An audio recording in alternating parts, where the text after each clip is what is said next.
আসসালামু আলাইকুম বিসমিল্লাহির রহমানির রহিম। সালাতুল তাসবিহ 4 রাকাত বিশিষ্ট এই নামাজের প্রত্যেক রাকাতে ৭৫ বার করে সর্বমোট ৩০০ বার নিজের তাসবিহ পাঠ করতে হয়। এজন্য ইহার নাম হয়েছে সালাতুল তাসবিহ বা তাসবিহের নামাজ। নামাজের নির্দিষ্ট সময় অর্থাৎ সূর্য উদয় হওয়ার সময়, ঠিক দুপুরের সময় ও সূর্য অস্ত যাবার সময় ছাড়া দিনে ও রাতের যে কোনো সময় এই নামাজ পাঠ করা যায়। তাসবিহ এই: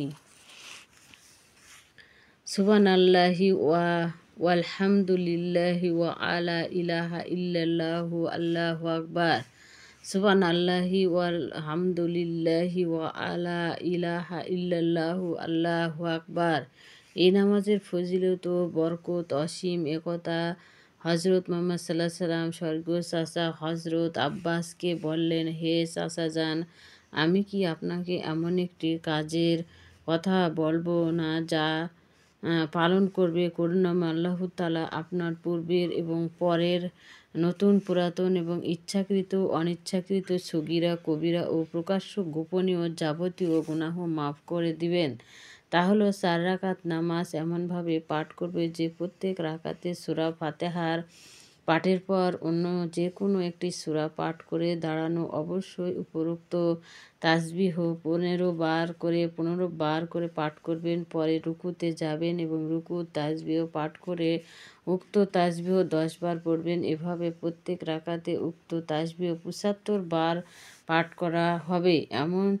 এমনই 4 রাকাত নামাজ আদায় করবে। সম্ভব হলে প্রতিদিন একবার এই নামাজ আদায় করবেন। সম্ভব না হলে প্রত্যেক জুম্মার দিনে একবার পড়বেন। আর যদি সম্ভব না হয় তাহলে মাসে একবার পড়বেন। যদি মাসে সম্ভব না হয় তাহলে বছরে একবার পড়বেন। যদি ইচ্ছা হয় সম্ভাবনা না হলে তবে জীবনে একবার পড়বেন।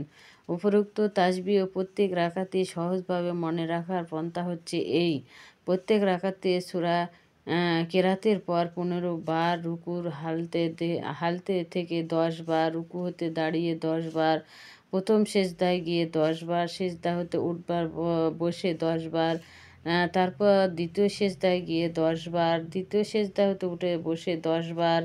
উপরোক্ত নিয়মে এই রাকাত পাঠ করার পর দ্বিতীয় রাকাতের জন্য দাঁড়াবে এবং যথারীতি সূরা কেরাত পাঠ করে উক্ত নিয়মে ৭৫ বার তাসবিহ পাঠ করবে।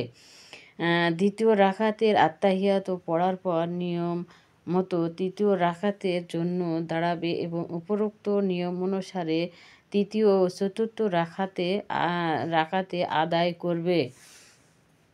সালাতুল তওবা: মানুষ সমগ্র সৃষ্টির আশরাফুল মাখলুকাত।